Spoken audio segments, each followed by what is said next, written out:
Okay, everyone, welcome back to the channel. This is Fractal Cactus. Today I'm going to be covering yet another indie first-person shooter, roguelike, amalgamation. The name of the game on today's docket is Death Elevator.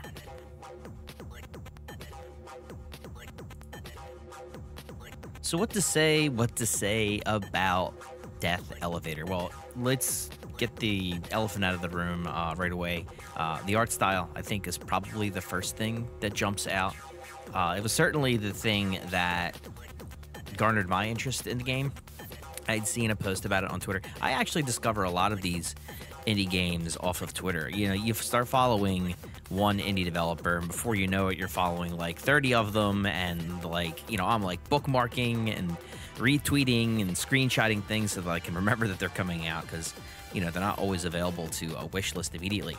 But yeah, I saw this game scrolling Twitter almost entirely because of the art style. I mean, I thought it was like a screenshot from Killer 7 or something. I almost got a little too excited initially. I'm like, oh, is Grasshopper working on something, or like, what's this?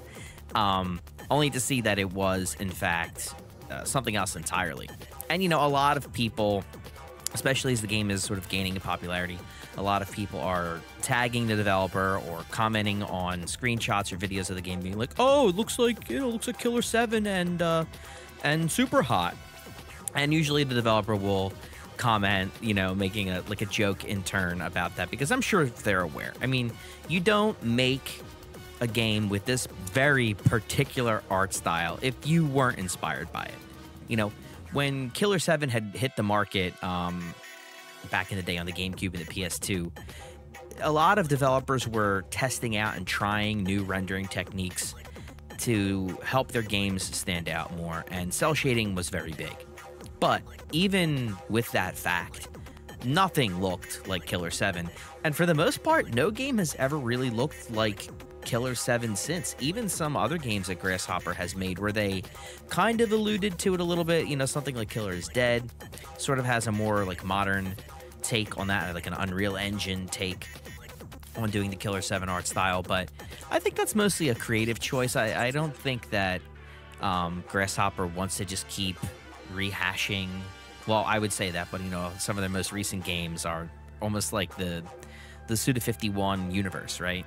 But yeah, the art style in Killer 7 is incredibly distinct, so it's a choice for the developer to take it on here.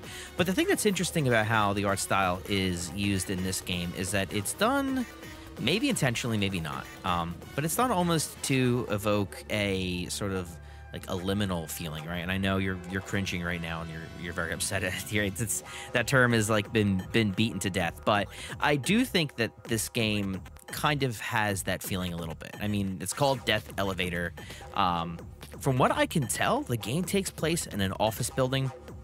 The developer has posted on both Twitter and on the Steam page that the game does have a narrative, but it's a completely interpretive narrative. Like, it's up to you to figure out what's going on in this game.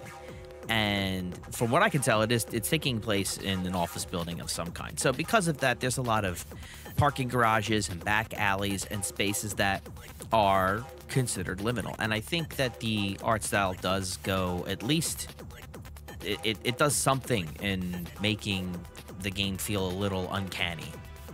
Once again, whether or not that's intentional, I don't know. But at the very least, whether or not it's intentional and whether or not it's actually uncanny isn't as important as the fact that it looks really cool. Which, you know, for a lot of reasons, I think that's the reason Killer 7 did it. I don't know if Killer 7 was necessarily trying to, oh, well, you know, this game is going to have like this pulpy art style and it's supposed to look like an anime or a comic book. I really just think Suda51 thought that that looked cool. And I think that that may have been the operating thought, having the art style in this game as well. But regardless of all that, it looks phenomenal. Like I said, you would be mistaken scrolling Twitter and seeing it and being like, oh my god, like, is that Killer 7? What is this? But no, in fact, it's Death Elevator.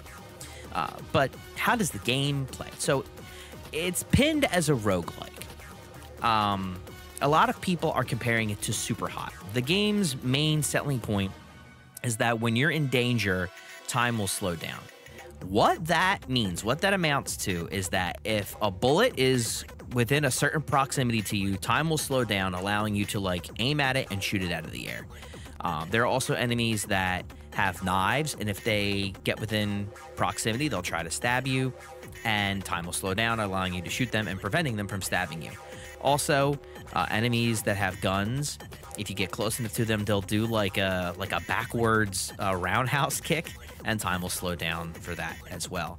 Super Hot's thing was that the game only moved when you moved, right? If you didn't touch the analog sticks or the mouse and keyboard at all, the game didn't move an inch. That's not what's happening in Death Elevator. So it's a little reductive to make that comparison, because I do think maybe the developer's a little like annoyed by. I mean, I know that it's hard to argue that those games weren't an influence on this, but at the same time, it is reductive to just go, oh, it's Super Hot in Killer 7. It's Super Hot in Killer 7. They're similar, sure. The art style, it's hard to say that, yeah, that very clearly was inspired by Killer 7. But the gameplay is a bit more, it's a bit faster paced. You know, Super Hot is all about repetition.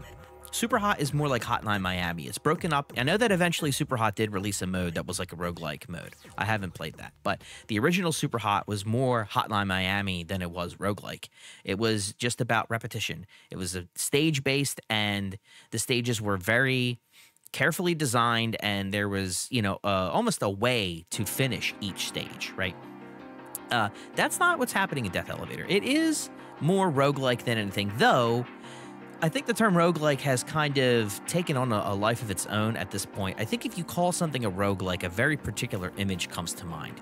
A lot of roguelikes have heavy progression systems. You know, they're trying to give meaning to all of the deaths that you're going to have. So they have all these unlocks and currencies. You know, as much as I like Hades, Hades is very guilty of this.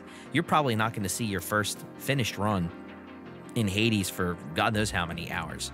And they try to reduce the sting of dying so frequently by like, well, yeah, you died, but now you have this currency that you can spend. And hey, look, you're a little bit stronger, or you can customize, you know, your pad, your bedroom, whatever.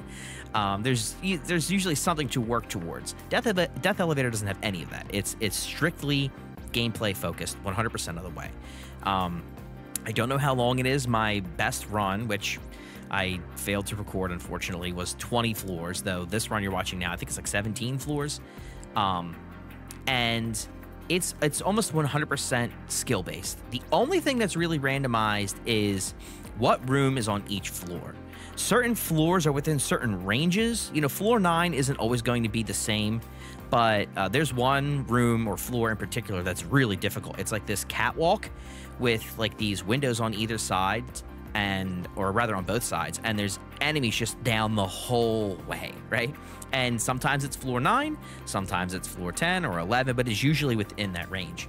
The other thing that's randomized is the weapons that you get on each floor. So sometimes you get really lucky and you get something that works out well for that floor. Sometimes you don't get so lucky. But I wouldn't say it's randomized to the point where you couldn't complete a run because of it. If you're not completing runs, it's because you're not playing well. The odds are always sort of in your favor so long as you're good enough to do it, which is cool. It's cool to see that. The other thing that this game has, which I didn't mess around with too much, is a hardcore mode. All that hardcore mode is that it is the same exact game, just that when you're in danger, time doesn't slow down. Yes, it's harder, but ultimately I think it's less interesting because of that. You know, go for it. Give it a shot. It can be slightly more exhilarating, but I think the core selling points of this game, this time slowing mechanic, do make it really fun. I mean, when you get into some situations and there's like 2 or 3 bullets in front of you and you're like pew pew pew and you shoot them all down, it does feel really good. And I think the game overall feels great to play. There is like a dashing mechanic. It's initially tied to left shift. You can kind of like dash to the left or the right or forward or backwards, almost like Doom Guy or something. I didn't find that to be particularly useful, but maybe that's why I haven't cleared the game yet. But yeah, I actually really like this game. I think it's very lean.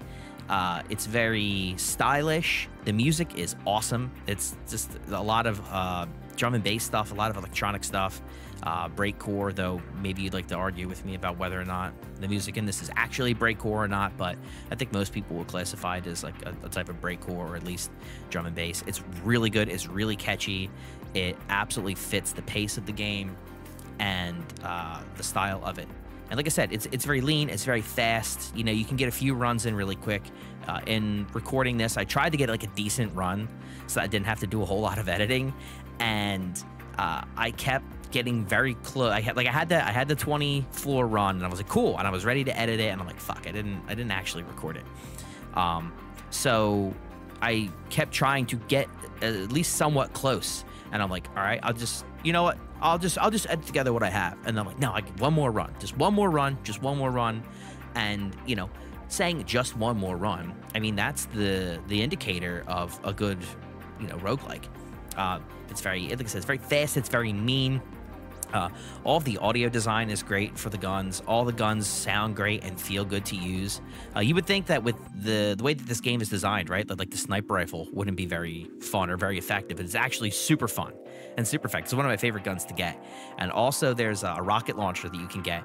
And I don't think I used it in this run at all. So I'll leave you to find it and see how it operates itself. It's not quite what you're expecting. So anyway, thanks for checking out the video.